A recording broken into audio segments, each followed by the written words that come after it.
a number of improvements have been made, progress here and there. Sorted out some issues with the power supply for the 9-volt power that drives these preamps, the ones that I've been showing you so much of. Some power supply redesigns helped cut out a lot of the noise, and then most of the rest of the noise wound up being from shoddily designed power delivery systems, which I was thankfully able to just fix with real beefy capacitors. Just a couple extra capacitors on the positive and negative rails in parallel. So, in parallel with the other capacitors that were there. So, that seemed hopeful. And my design number 3, which is just a bunch of directly coupled TLO72s with various biasing, current regulation, resistors, and the whole kit and caboodle. It was very much cleaner sounding when I ran this design through the acoustic amplifier, but I think as a result of only coupling the output to some capacitors and not coupling the input to capacitors along with some of the other supply regulation stuff, just made it not work. There was almost no signal at all getting through here. So I'm gonna pull these resistors off. I'm at least gonna try to. That would help make the whole board a little bit less cluttered looking. Let's see.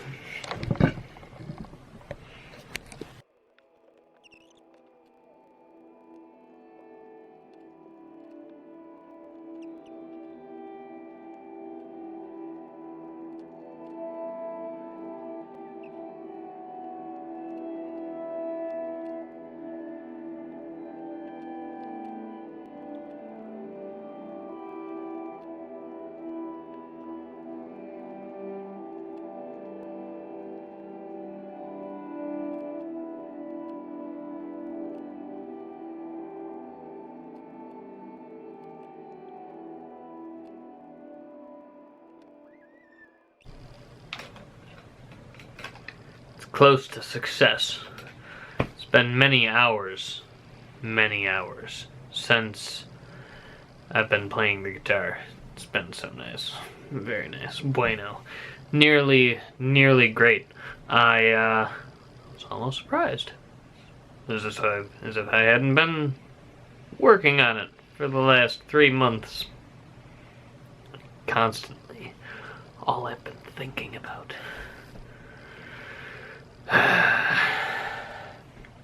Anyways, it's almost there. There's still a little bit of whining on a few settings, like the right distortion with the right amount of drive just makes a high-pitched 10,000 hertz whine, maybe. Probably about 10,000. I suspect that the voltage regulator chip that I have might not have actually been the 660 ICL 7660S that I thought it was, because only the S model has a boost pin that if you connected it should run at 48,000 hertz. So I don't know, maybe I'll have to redo it and just hack together another one.